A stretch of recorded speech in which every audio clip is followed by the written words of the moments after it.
Bonsoir Instagram et bonsoir YouTube. En ce 21 décembre, je vous propose de vous parler d'un sujet qui va vous faire rêver ou cauchemarder, ça dépendra de votre opinion sur le sujet. Aujourd'hui, on va donc parler de mythologie grecque. Et non, ne vous en faites pas, ce n'est pas aujourd'hui que vous cauchemarderez parce que vous aurez vu Mon corps de lâche. Ce sketch introduit une série que j'aimerais lancer très prochainement et qui s'appellerait 3 minutes de mytho. C'est pourquoi j'aimerais commencer par le commencement. Ah oui, parce que vous vous doutez bien qu'avant qu'il y ait des hommes à pattes de chevaux, des hommes à pattes de bouc et des femmes avec des cheveux de serpent, il a bien fallu que ça commence avec quelque chose. Alors, certains diront que c'était un mec bourré, un petit peu en soirée, qui s'est dit tiens, et si on mélangeait un homme et un animal, qu'est-ce que ça ferait? Ça s'est pas passé comme ça. Enfin, je crois.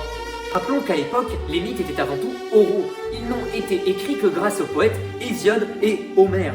Mais à l'époque, quand il y avait une teuf, d'ailleurs on disait pas une teuf mais on disait une panathénée. Panathénée? Non, Panathénée, j'écoute la radio. Passons. Donc quand à l'époque il y avait des teufs, d'ailleurs on dit encore des teufs. Oh là là, il passe pour un lieu. Bref, quand il y avait ces rassemblements, le vin coulait à flot. Et donc il n'était pas exclu que les poètes se saoulent un petit peu et qu'après ils se mettent à écrire. Mais là n'est pas le sujet. Donc, au commencement, était le Verbe. Non, je déconne, ça c'est dans l'évangile selon Saint Jean et on en a assez parlé pour le bac français, passons. Au commencement, c'était donc le chaos. Il y avait 3 gens. Oui, j'ai dit 3 gens, oui alors, je fais ce que je veux, c'est mon sketch. Il y avait donc Gaïa, la terre, Tartare, non pas le fromage. Donc, il y avait Gaïa, la terre, Tartare, toujours pas le steak non plus. Il y avait donc Gaïa, la terre, Tartare, et oui, je tarde à donner la réponse. Mais donc, Gaïa, la terre, Tartare, la prison cosmique, et Eros, la mure. Voilà, tout descend de ces 4 êtres. Après, il y a eu Ouranos, le ciel, qui visiblement était le fils de Gaïa, mais qui est devenu ensuite son mari. En plus de lui, il y avait les titans, des gros monstres qui ont essayé de détruire les mondes, juste ça, 3 fois rien. Puis Ouranos, toujours le ciel, ça n'a pas changé, décide de faire des gosses à Gaïa. Et là, il a peur, paf, il se dit, je vais les renvoyer de là où ils viennent, retour à la Terre.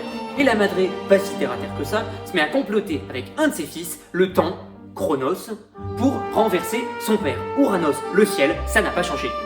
Si vous avez bien suivi, en fait, Chronos c'est le frère d'Ouranos parce qu'ils ont la même mère, mais c'est aussi son fils parce qu'il a fait des enfants avec sa mère, qui va décider de le tuer. Peut-être qu'il avait peur que sa femme, et que donc sa mère se fasse sauter par ses gosses également. Ah, t'imagines le bordel, elle serait mère et grand-mère.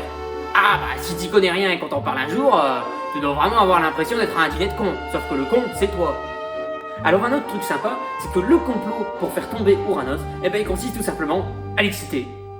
Ah oui, c'est sauvage, c'est sauvage. Donc en gros, Ouranos, il débarque, il voit sa femme, qui l'emplit de désir, il s'approche, et paf, Chronos, il lui coupe les couilles. Oui, je sais, c'est mignon. Et alors le plus drôle dans tout ça, c'est que de cet accident vont naître les géants, oui, ça c'est d'autres gens, et surtout, Aphrodite, qui va naître de l'écume. Ah oui, l'écume c'est son sperme, y a pas de problème. Et là, vous vous dites, c'est à peu près stable comme situation. Mais non, que nenni. Parce que Chronos, qu'est-ce qu'il va faire? Il va avoir des gosses avec Rhea. Elle sort d'où celle-là? C'est tout simple. C'est sa femme, fille d'Ouranos et de Gaïa. Quoi? Vous avez pas compris? C'est simple, c'est sa sœur et c'est sa femme. Il devait venir du Nord, je pense. Après ça, il va avoir peur de sa progéniture. Et qu'est-ce qu'il fait? Tout simplement, rien de plus normal, il bouffe ses gosses. 1, 2, 3, il fait ça comme ça avec tous ses gosses. Et puis, un jour, Rhea, elle se retrouve enceinte à nouveau. Et elle est pas débile. Elle a enfin compris le message, après cette gosse quand même, il était peut-être temps de se réveiller. Et donc, elle va cacher l'enfant. Donc, une fois que Zeus est créé, elle va le cacher. Et à la place, elle va présenter à Ouranos une couverture avec une pierre en dessous. Lui, rien à faire, j'ai faim, j'ai un gosse, je le mange, c'est normal.